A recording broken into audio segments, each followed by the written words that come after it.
On entend partout qu'il faut manger intuitivement, écouter son corps, se faire confiance. Mais là, let's be real. Est-ce que ton intuition en ce moment te mène à tes résultats, te mène vers les objectifs que tu as, ou ton intuition te pousse à manger des Skittles à 3 heures parce que, tabarouette, j'ai une rage de sucre, fait qu'il faut que je donne du sucre à mon corps, tu sais, pour passer au travers et avoir plus d'énergie. Cet épisode-là, on va faire la part des choses entre structure et intuition. Puis on va aller voir justement, décortiquer ça un petit peu. C'est quoi l'idée d'avoir une structure? C'est quoi l'idée de suivre un plan alimentaire? Qu'est-ce qui va pas? Ce avec quoi je suis pas d'accord avec le fait de parler d'alimentation intuitive avec la majorité de la population en 2025. Puis, t'auras compris que je suis pas là pour faire plaisir à l'industrie du bien-être puis à l'industrie des chips, des bonbons, puis de la liqueur, mais bien à aider des vraies femmes à avoir des vrais résultats. Pourquoi suivre un plan alimentaire, c'est plate, mais ça marche? C'est que justement, suivre un plan alimentaire, c'est une stratégie. C'est rarement excitant, suivre une stratégie. C'est répétitif, c'est exigeant, c'est pas sexy, c'est pas une recette Pinterest cute que tu vas prendre sur TikTok de ton influenceuse préférée qui a beaucoup d'abonnés, puis qui est bien divertissante, mais et où la stratégie en arrière de ça? En arrière de la recette, en arrière, est-ce que c'est pratique? Est-ce que c'est rapide? Est-ce que c'est simple? Est-ce que ça te mène à tes objectifs? Ou c'est juste cute, ça paraît bien, puis je veux dire, souvent, faut pas oublier aussi les recettes que tu vas prendre de ces influenceurs-là, soit ils mangent ça une fois de temps en temps, soit ça fait des années avant qu'ils ont suivi un plan alimentaire pour avoir les résultats qu'ils ont là. C'est pas leurs recettes qui font en sorte qu'ils sont en shape, qu'ils ont eu des résultats. Ils sont rendus là, ils peuvent faire des petites recettes de même cute parce qu'ils ont appris la base, parce qu'ils ont calculé leurs macros, leurs calories pendant un bout. Ils ont appris, ils ont compris, ils ont eu les résultats qu'ils voulaient, ils sont capables de les maintenir, ils sont encore capables de progresser en faisant les petites recettes. Mais tu sais, si tu commences, puis que là, tu t'intéresses aux recettes de Joséphine, puis l'autre qui est en shape. Ouais, mais elle est en shape, fait que je sais ses recettes, je vais être en shape comme elle. C'est pas de même que ça marche. Tu as besoin d'un plan à toi, que tu vas suivre pour toi, que tu vas apprendre pour toi, que tu vas comprendre, toi, ton corps, comment il fonctionne. C'est comme ça que tu vas avoir des résultats, pas en suivant le What I Eat in the Day de ton influenceuse en shape préférée. Concrètement, pourquoi un plan, ça marche? Pourquoi avoir une structure, ça marche? Comme on disait tantôt, justement, c'est une stratégie. Le fait d'avoir une structure t'apporte plus de clarté sur quoi faire, comment le faire et pourquoi le faire aussi. Puis le fait d'avoir une structure, d'avoir une stratégie, ben on s'entend-tu pour dire que ça va t'aider à développer une constance? Tu sais ce que tu fais, tu sais ce que tu dois faire. Tu as un plan de match à suivre. T'es pas dans le néant à essayer des affaires de toute façon. Si t'en viens, si tu suis des conseils de des coachs sur Instagram, on s'entend que tu es à la recherche de quelque chose qui marche. Parce que ce que tu fais en ce moment, ça marche pas. Puis tu as essayé probablement d'autres affaires. Je fais partie de ces personnes-là. Je veux dire, je suis de la merde comme tout le monde. J'ai commencé quelque part. Avant d'avoir un coach, je me disais, la petite Eliane était comme, mais voyons, pas besoin d'un coach, c'est pas compliqué. Quand j'ai appris, justement, j'ai bien vu que ça faisait du sens. Puis je me suis rendue à un moment que je me disais, hey, tabarouette, des cossins, là, les patentes là, de elle, je les ai faites. Je l'ai faite. Suivre les What I Eat in the Day de la fille que je trouvais donc en shape, puis que je me disais, si je fais comme elle, je vais être comme elle. J'ai passé par là. C'est pour ça que je suis capable de le dire, justement, parce que je suis capable de reculer dans le temps, puis de parler à la Eliane que j'étais. Ce que j'aurais aimé y dire. Je suis en train d'y parler, en fait, en ce moment. Mais c'est ça. C'est pas comme ça que ça marche. Le fait aussi de suivre un plan alimentaire, d'avoir une structure qui est adaptée à toi, ben, ça rend le processus de décision moins large. Tu as moins de décisions à prendre. Tu as un plan de match, encore une fois. Tu le suis, tu fais ta meal prep, c'est prêt. Ça rend ton processus décisionnel pas «Ah bon, qu'est-ce que je mange aujourd'hui?» Puis là, d'attendre, d'avoir hyper faim, puis de faire un choix qui est pas tout à fait éclairé par un bon jugement et par la version de toi que tu veux construire. T'es pas du genre, tu sais, quand là, t'es à l'article de la mort tellement que t'as faim, tu te diras pas, ah oui, mais je vais laisser choisir la version de moi que je veux construire. Je vais étirer mon scénario et me dire comment je vais me sentir après avoir mangé. T'as faim, t'es en train de crever. Si tu croises un McDo, ça va être du McDo que tu vas aller manger. Puis tu t'auras pas de remords. J'avais faim. Ouais. Mais justement, si t'avais eu toutes tes affaires de prêt, ton option facile, c'est de prendre ton plat qui est déjà prêt, déjà pesé, déjà cuisiné, de le sacrer dans le micro-ondes, de le mettre dans la poêle, puis de le faire réchauffer, puis de le manger. Donc, ça te rend l'option saine plus facile, puis ça t'empêche un peu, à quelque part, d'avoir des excuses. Là, si ta meal prep est faite, et là, mais que t'aimes pas ce que tu manges, ben force-toi pour faire une meal prep de quelque chose que t'aimes. Pas compliqué, là. Tu sais, je veux dire, faut être débrouillard un petit peu, là. On est en 2025. Des affaires, des petits cossins, des sauces fit cook, des ci, des ça, des affaires sans sucre. Il y en a, il y en a, il y en a, il y en a. Ça n'a aucun bon sens. Comment il y a du choix? Si tu fais ça de même pour pas y voir, ben là, c'est le choix que tu fais. Fait que si ta meal prep est faite, puis que malgré ça, t'embarques dans ton char, mettons, on est dans un contexte que tu travailles de la maison, puis qu'au lieu de prendre ton plat, puis le mettre dans le micro-ondes, puis le manger, ben, t'embarques dans ton char, puis tu t'en vas te chercher quelque chose, ou tu te commandes du Uber Eats. Mais là, c'est un choix que tu fais, puis tu veux pas réellement progresser, on s'entend. Suivre un plan, c'est quoi aussi? Ben, c'est apprendre. C'est apprendre, c'est réaliser aussi, en fait, le fait de peser tes aliments. C'est pas restrictif. C'est que si je demande à quelqu'un combien de calories tu manges dans une journée, mais que tu pèses pas tes affaires, t'en as aucune idée que tu manges trop de calories. Si je te demande c'est quoi tes macronutriments dans une journée, si tu traques pas, t'en as aucune idée que tu manges pas assez de protéines, puis tu manges trop de fat, puis que tu manges trop de sucre, puis que tu manges trop de ci, puis trop de ça, t'en as aucune idée. Tu le sais pas ce que tu fais. T'es même pas consciente des comportements alimentaires que tu as. C'est à ça que ça sert, se rendre compte, mettre une clarté sur des comportements alimentaires, sur hey, qu'est-ce que je fais? Pourquoi ça fonctionne pas ce que je fais en ce moment? C'est que t'as pas appris, t'as pas tracké, les chiffres ne mentent pas.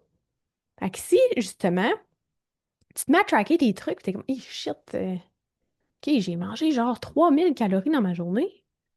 J'étais en surplus calorique, mais pas juste ça. J'étais allée les chercher où, ces calories-là, dans telle affaire, telle affaire, telle affaire. Parce qu'il y a une autre affaire aussi. Mettons que tu traques tes calories, tu as un plan alimentaire, puis tu dis, ben, je vais respecter mes macros, je vais respecter mon nombre de calories. Ben, tu peux très bien respecter tes macros et tes calories en mangeant uniquement du McDo. Ça va marcher pendant un bout. Mais la qualité de ta progression long terme, penses-tu qu'elle va être la même que si, justement, tu suis un plan alimentaire, tu te permets et te le vouloir d'apprendre et de réellement changer tes habitudes long terme en mangeant des aliments qui sont complets, nutritifs, qui t'apportent réellement ce que tu as besoin? Est-ce que tu penses, mettons, qu'on se projette dans 12 mois, ta progression va être la même si tu manges du McDo à tous les jours en respectant tes macros et tes calories versus quand tu manges des vrais aliments puis que tu te donnes la peine justement de le faire pour te sentir bien, avoir de l'énergie et être en santé? La réponse ne peut être autre chose que non, tu n'auras pas la même qualité de progression. Puis dans un des deux cas, ça se pourrait que tu te sentes un petit peu plus énergique, un peu mieux, un peu plus confiante dans ton corps, puis un peu plus bien en général et en santé. J'ai déjà eu une cliente qui me disait, ah, mais moi, puis je disais ça moi aussi, là. Moi, je veux pas calculer mes affaires. C'est restrictif. C'est comme de dire qu'il y a des mauvais aliments. Ouais, OK. C'est pas restrictif. C'est de te rendre compte, c'est de te mettre la vérité en pleine face. Si tu veux pas la voir, la vérité en pleine face, puis tu veux pas confronter les comportements que tu as, la seule question que j'ai pour toi, c'est pourquoi? C'est que tu as peur de t'en rendre compte. Puis, tu as peur que ce soit difficile de changer. Ça va être difficile de changer. Mais si tu veux du changement, tu peux pas, tu sais, Albert Einstein le disait, la folie, c'est de s'attendre à des résultats différents en continuant d'avoir les mêmes comportements. Mais c'est un peu de la folie de penser que je veux me voiler la face, je veux continuer de faire ce que j'ai toujours fait, payer un coach, continuer de faire ma marde qui marche pas, qu'elle me donne des outils de quelque chose pour m'aider, changer mes habitudes, m'aider à progresser sainement, à améliorer ma composition corporelle, mon énergie, mes habitudes de vie, avoir les résultats physiques que je veux, puis me sentir encore mieux, puis être capable de garder tout ça. Puis c'est ça. Fait que c'est de vouloir rien changer, payer quelqu'un pour rien changer, puis vouloir changer quand même, puis s'attendre à avoir les résultats souhaités. Ça fait aucun bon sens. Mais c'est des affaires que je vois relativement souvent. Donc, cette personne-là, j'ai dit, ben OK, mais pourquoi c'est restrictif, peser tes affaires? Tu sais, en ce moment, de quoi ça a l'air ton alimentation? Mais tu sais, clairement, ah, mais je mange pas beaucoup. OK, mais décris-moi ce que tu manges. Ben, je sais pas trop. Mais c'est ça. C'est ça le problème. Tu le sais pas. C'est ce qu'on veut savoir, justement. Puis d'aller faire une structure, ça veut pas dire que c'est coulé dans le béton. Ta collation, ça veut pas dire que, hey, normalement, j'apprends à 10 heures, si j'apprends à 11 heures, je viens de tout fucker. Ben non. Ben non. Ben non. C'est que plus souvent qu'autrement, oui, tu veux avoir sensiblement des comportements alimentaires qui vont se ressembler à tous les jours. Parce que, tu sais, souvent, dans une routine, tu travailles pas mal aux mêmes heures. Tu vas t'entraîner pas mal aux mêmes heures. Fait que tes besoins nutritionnels sont pas mal les mêmes aux mêmes heures. On s'entend. C'est un peu ça la suite d'idées dans laquelle on est. Si c'est la fin de semaine, tu vas t'entraîner plus tard, tu commences à manger plus tard, tu finis de manger plus tard, tu te couches plus tard. C'est pas la fin du monde. Ça arrive, c'est la vie. Mais d'avoir une structure, ça donne une idée de, hey, dans ma journée, je sais qu'est-ce que je vais aller chercher? Je sais que quand je fais ça, je digère bien. J'ai de l'énergie. J'ai pas de crash pendant mes workouts. J'ai même pas de crash d'énergie durant ma journée. Je me sens pas ballonnée. Je digère bien. C'est ça l'objectif de la chose. Si tu te sens bien, c'est quand même un bon indicatif que tu t'en vas dans la bonne direction pour avoir des résultats. Parce que là, tu te sens comme de la merde, tu te regardes puis tu trouves que tu as de l'air de la merde. On s'entend, tu t'aimes pas. Tu regardes dans le miroir, tu veux changer ton reflet. Tu veux changer comment tu te sens, mais change tes comportements. Un plan alimentaire, c'est un peu comme la musculation. Tu sais, tu fais pas un nouveau workout chaque jour. Tu répètes, tu progresses, tu t'améliores. Maintenant, l'alimentation intuitive. L'idée de base de ça, c'est bien beau, là, c'est bien cute. Puis ça paraît super bien de dire ça. Ah oui, moi, je pratique l'alimentation intuitive. Mais là, réellement, c'est quoi ça? Je veux dire, en 2025, on va en parler, mais l'intuition du monde laisse à désirer. Ce que je veux dire, c'est qu'on est dans une société où c'est normal d'avoir des cravings de sucre, d'avoir des rages alimentaires, puis de pas se poser de questions avant de manger n'importe quoi. J'entends souvent, ouais, mais suivre un plan alimentaire, c'est restrictif, c'est malsain. Pour moi, manger n'importe quoi, n'importe quand, sans se poser de questions, dans l'excès, puis sentir tout croche après, puis mal digéré, puis être bloaté, puis tabarouette. Avoir envie de faire une sieste après avoir trop mangé, parce que, tu sais, je dois déboutonner mon bouton de jeans, j'ai ben trop mangé, j'avais pas faim pour tout ça, mais c'était bon. Pour moi, ça, c'est crissement malsain. Hey, je veux dire, t'es pas un enfant de 2 ans. T'es capable de gérer ce que tu vas te mettre dans la gueule, là. Si t'as aucun contrôle, tu sais, ah, t'ouvres un sac de chips, tu sais, t'en prends une, tu vides le sac. Pourquoi? Pourquoi c'est le même? Premièrement, ben, tu sais, oui, il y a des aliments, justement, qui agissent, justement, pour nous donner envie d'en manger plus. Mais à un moment donné, gère tes émotions. Gère, OK, oui, c'est bon, ça goûte bon dans le bidou. J'ai eu un petit problème technique ici. J'ai dû ouvrir la porte parce que on dirait que Internet était resté de l'autre bord. Il voulait plus rentrer dans le bureau. Reprenons. Mais c'est ça, pourquoi c'est de même?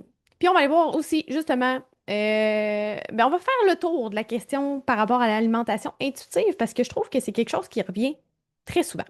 Donc, comme je disais, l'idée est bien belle à la base. Mais faut comprendre, faut faire une distinction entre l'intuition et Qu'est-ce que j'ai envie de manger ici et maintenant? L'intuition devrait être de quoi j'ai réellement besoin et non de quoi j'ai réellement envie. C'est deux choses complètement différentes. Sûrement que tu as déjà entendu dans la vie, souvent, ce qu'on veut, c'est pas nécessairement ce qu'on a besoin. C'est exactement la même chose avec la bouffe. C'est pas parce que tu veux un gâteau au fromage avec un coulis au chocolat, avec une boule de crème glacée, que c'est ce dont tu as besoin. En fait, jamais tu as besoin d'autant de sucre, tu comprends? Encore là, si tu as écouté mes autres podcasts, j'aime faire référence à l'homme de Cro-Magnon. Dans le temps de l'homme de Cro-Magnon, c'est bien rare. Dans l'histoire, je pense, je viens pas de cette époque, mais tout porte à croire qu'il n'y a pas un homme de Cro-Magnon sur la terre qui s'est levé un matin et qui a dit mon intuition dit que j'ai vraiment besoin de manger un Joe Louis. Ben non. Sujet glissant ici, le body positivity, s'accepter comme on est, s'aimer comme on est, Oui, mais c'est allé loin un petit peu, ce concept-là, là. On a poussé ça dans un extrême que c'est rendu, puis je dis ça en toute bienveillance, là, soit dit en passant, mais en même temps, si t'écoutes mon podcast, t'es rendu au cinquième épisode, t'as écouté les autres, tu sais à quoi t'attendre, puis tu le sais que c'est toujours dans le but d'aider, c'est toujours bien intentionné. Je le répète, hein, parce que c'est ça. Mais c'est ça, le body positivity, l'acceptation Oui, tous les corps sont différents, 100%. Mais on viendra pas me pousser dans la gorge que c'est sain d'être obèse, d'avoir un surplus de poids qui nuit à ta santé, que c'est correct, puis que tu devrais t'accepter comme ça, puis de devoir scraper ta santé, puis continuer de manger de manière intuitive, de te bourrer au McDo, de te bourrer de sucre, de ci, de ça. Ça veut pas dire, je suis pas en train de dire qu'il faut jamais que tu manges de McDo, qu'il faut jamais que tu manges de dessert. C'est pas ce que je dis. Mais si certains comportements alimentaires t'ont mené à avoir un excédent de poids qui nuit à ta santé, c'est pas normal. C'est pas sain. Ton intuition te ment. Littéralement, il va continuer de te mentir, mais c'est pas en te convainquant que, ah oui, mais je m'accepte comme je suis pour la diversité corporelle. Il y a des limites à ça. Tu sais, à un moment donné, il faut nuancer. T'es pas obligé d'avoir un six-pack pour être capable de t'aimer. Mais il y a un juste milieu à un moment donné de comme, tu sais, j'en connais des contextes de des personnes justement qui sont en turbo shape, qui paraissent super bien, qui véhiculent l'idée qu'ils ont un mode de vie sain, mais que c'est à un autre extrême, que c'est pas plus sain non plus. Mais là, je te parle justement de celui-là. Tu sais, de justement, tu as un gros surplus de poids, t'es pas en santé, tu continues de te rassurer, te convaincre, puis te flatter un petit peu dans le sens du poil en te disant, ouais, mais c'est pas grave, je m'accepte comme ça. Il y en a d'autres qui s'acceptent comme ça aussi, qui s'acceptent pas en santé, je ne comprends pas. Parce que, là, je vais être 100% honnête, mais si tout le monde pouvait claquer des doigts, être en turbo shape, puis tout le monde, là, toute, toute variation, tout corps confondu, tu claques des doigts, ton corps est parfait comme dans ta tête, comme ce que tu t'imagines, comme ce que tu veux. Ça m'étonnerait qu'il y ait quelqu'un qui claque des doigts qui devienne obèse ou qui reste dans une situation d'obésité où il n'est pas en santé, il n'est pas en forme, il est essoufflé à monter les marches. Je pense pas que ça arriverait, ça. Si on est bien honnête entre toi et moi, je ne pense vraiment pas. Je suis presque sûre à 100% que ça n'arriverait pas. Fait que pourquoi quelqu'un qui s'est rendu dans cette situation-là, c'est pas grave? Je le répète, t'as pas besoin d'avoir un six-pack pour être bien dans ton corps, mais si, durant plusieurs années, tu as eu certains comportements qui t'ont mené à de l'obésité, à un surpoids, même si c'est pas de l'obésité, mais tu sais, je veux dire, c'est plus que t'es pas prête ou tu sais pas comment changer les comportements pour arriver à changer ton corps. C'est sûr que c'est difficile, mais il y a de l'aide pour ça. Tu sais, il y en a qui c'est vraiment leur relation avec la nourriture, puis ça va demander l'aide plus d'un psychologue. Puis c'est correct, va la chercher, l'aide. Je t'encourage à le faire pour être réellement bien dans ton corps. C'est super bienveillant ce que je dis là, c'est peut-être raide, mais c'est le but du podcast justement, d'aller dans les vraies affaires, de se dire les vraies choses. On tourne pas autour du pot. Puis il y en a qui le pensent, mais qui le diront jamais parce qu'ils veulent pas se faire lancer des roches, puis pas se faire qui ont peur de pas se faire aimer, peut-être, mais je m'en fous. Si tu m'aimes, tu m'aimes. Si tu m'aimes pas, tu m'aimes pas. Puis t'écoutes probablement pas de podcast si tu m'haïs. Donc, c'est ça. Retiens ça toujours. Si je pouvais claquer des doigts, mon enveloppe corporelle, soit transparente, soit honnête avec toi, de quoi ça aurait l'air. Ensuite de ça, ben c'est quoi les actions concrètes qu'il faut que je fasse? Qu'est-ce qu'il faut que je fasse au quotidien? Qu'est-ce qu'il faut que... Agis comme la personne que tu veux être. Si, justement, en ce moment, tu te regardes dans le miroir, tu es comme dans ma tête, je suis cette personne-là, mais je me regarde dans le miroir, je regarde mon corps, puis c'est pas ça. Tu es capable de changer. Va chercher l'aide que tu as besoin, mais tu peux y arriver. C'est mon message aujourd'hui, OK? Revenons à nos moutons. Donc, alimentation intuitive, pourquoi je suis pas pour ça? Parce que dans beaucoup de cas, beaucoup de femmes que je rencontre, beaucoup de femmes avec lesquelles je travaille, surtout en début de processus, ce que je remarque, c'est des signaux de faim qui sont faussés. On reconnaît pas nos signaux de faim, soit on les sent pas, soit on sait pas comment les combler, soit scénario qui revient souvent, une femme qui déjeune pas, qui dîne quelque chose de pas top top, qui prend 3-4 concombres en collation, qui arrive le soir, puis qui a des rages de sucre intenses, incontrôlables, que là, elle mangerait les gâteaux, les biscuits, les barres tendres à ses enfants, les chips, ci, ça. Mais c'est que t'as aucune structure. C'est sûr que à la fin de la journée, t'as faim. Tu t'es mal nourri toute la journée. Puis là, t'arrives le soir, mais là, tu comprends pas pourquoi ça arrive, ça. Toute la journée, j'ai essayé de bien manger. Ma collation, c'est un concombre. Un peu d'ordre là-dedans. Fait que là, ton intuition te dit que tu as besoin de sucre. Fait que pour toi, sur le moment, tu vas aller combler ça. Fait que, tu sais, tes signaux de faim sont même pas bons. Tu sais, c'est ça. D'où l'importance, justement, d'apprendre, d'avoir une structure, d'apprendre comment réguler ça, comment remettre de l'ordre dans tout ça, parce que ça, ce scénario-là, c'est très fréquent. Et c'est pas normal. Souvent, ce que je vais voir, c'est exemple. Je suis stressée, j'ai envie de manger telle affaire, je trouve ça réconfortant. Ouais. Mais si tu as un emploi stressant, une vie quand même stressante, premièrement, tu fais rien pour gérer ça, puis que ton moyen de passer ça, c'est de manger un sac de mini Reese ou 2-3 rangées d'Oreo, puis que tu fais ça chaque jour, ben ça marche pas. C'est tes émotions. Tu sais, je veux dire, la bouffe n'est pas un moyen de gérer son stress. Ça, c'est quelque chose, c'est une habitude alimentaire basée sur des émotions, mais il faut gérer ses émotions. C'est pas de la privation de ne pas manger 2-3 rangées de biscuits. C'est pas de la privation. Tu prives ta santé en le faisant, en ne gérant pas tes émotions et en succombant à elles. Faut pas que ce soit tes émotions qui te gèrent et qui te poussent à avoir certains comportements. C'est l'inverse. Faut que tu gères tes émotions pour adopter les comportements que tu veux adopter. C'est toi qui conduis le navire. Pas le navire qui devrait te conduire, parce que ça se pourrait que tu te rendes pas à bon port ou que tu finisses comme le Titanic. Souvent, les femmes aussi ont peu de conscience alimentaire.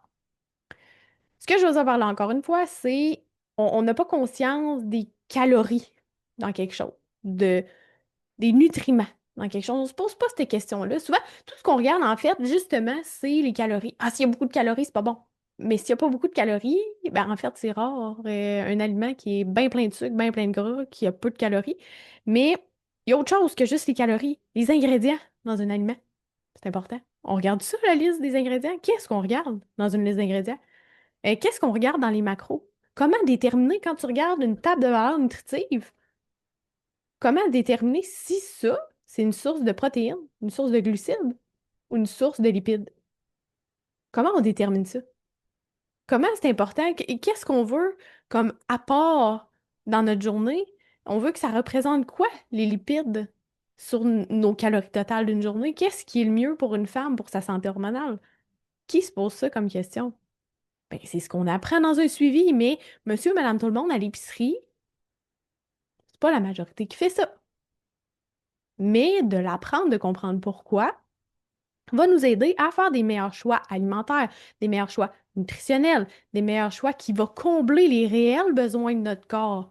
Puis comprendre pourquoi c'est important justement d'avoir des bons lipides, pourquoi c'est important d'avoir assez de protéines dans son alimentation, pourquoi c'est important d'aller chercher des glucides complexes, pourquoi c'est important de varier pour aller chercher différents nutriments, différentes fibres. Pourquoi c'est important d'avoir assez de fibres, mais pas trop? Pourquoi c'est important de consommer assez de végétaux quand justement on augmente notre quantité de protéines? Ça, c'est toutes des questions, c'est toutes des notions que la majorité ne se pose pas, mais qu'on doit apprendre pour justement en venir éventuellement un jour à manger de manière intuitive, mais que notre intuition soit juste en ayant appris ou réappris des bons comportements alimentaires, puis une bonne compréhension de comment on veut choisir les aliments qu'on va ingérer.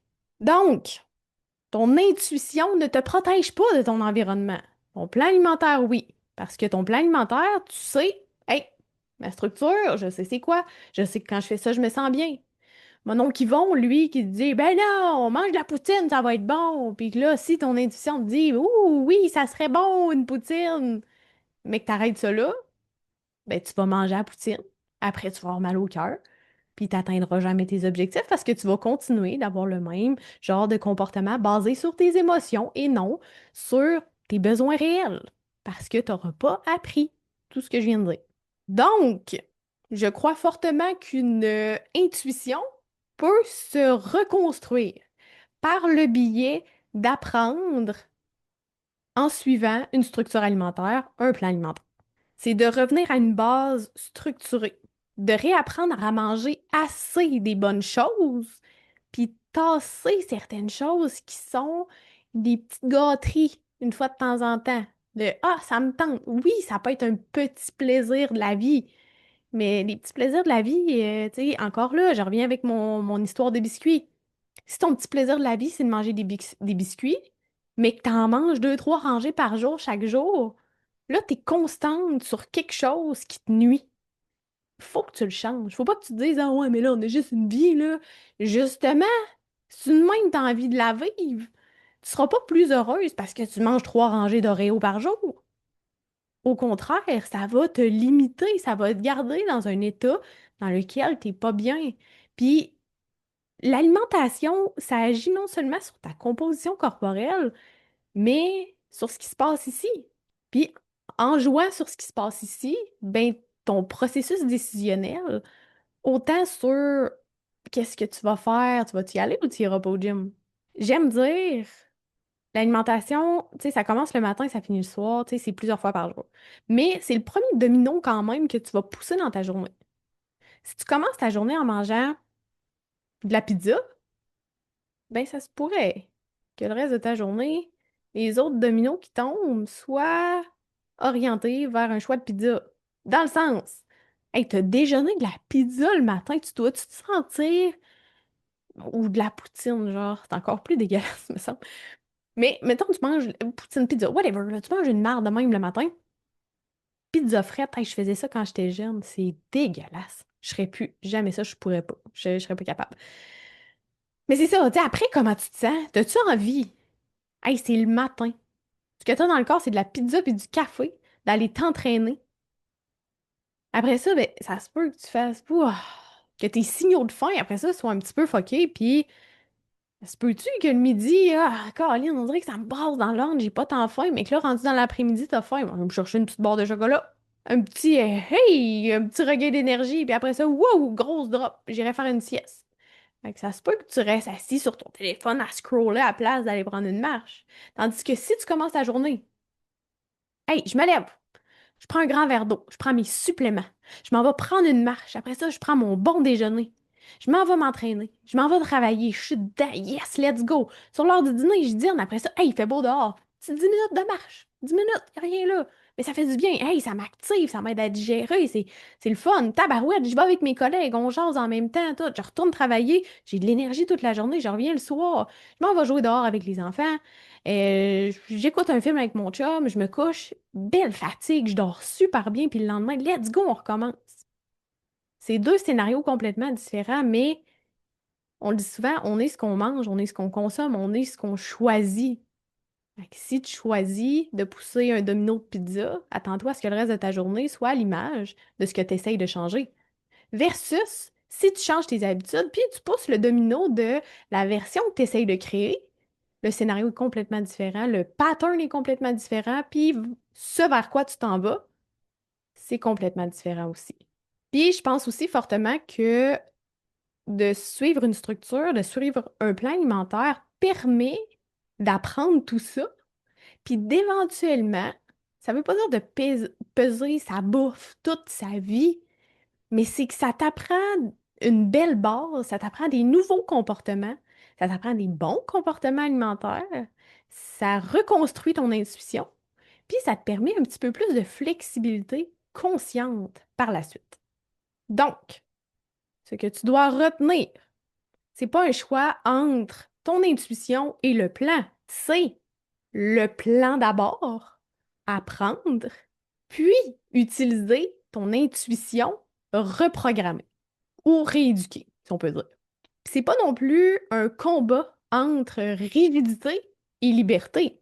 C'est un chemin entre les deux où on va aller apprendre, encore une fois, développer des nouvelles habitudes pour mieux comprendre, pour mieux se comprendre, pour mieux choisir, puis aller chercher de la liberté à travers tout ça, mais de manière beaucoup plus équilibrée et saine. Je résumerais ça en disant que la structure, c'est avoir du pouvoir sur tes actions et sur tes choix. Puis je t'apporte une question. J'aimerais ça que tu te poses la question en ce moment, tu m'écoutes, t'as écouté le podcast. Je t'invite à réfléchir sur est-ce que la manière dont tu t'alimentes aujourd'hui, que tu t'alimentes depuis les dernières années, t'ont mené et te mène vers les résultats que tu veux, vers comment tu as envie de te sentir, vers comment tu as envie de voir ton reflet dans le miroir, vers comment tu as envie de te sentir dans tes vêtements, que tu as envie de te sentir toute nue, que tu as envie de te sentir en maillot sur la plage. Puis que tu as envie de te sentir quand tu fais une activité physique, quand tu cours, quand tu marches, quand tu dois t'activer, bouger ton corps, puis te dépasser physiquement. Si tu as aimé l'épisode d'aujourd'hui, je t'invite à le partager à quelqu'un qui pourrait bénéficier de cette discussion-là dans le vestiaire des filles avec nous. On se revoit dans un prochain épisode. Bye!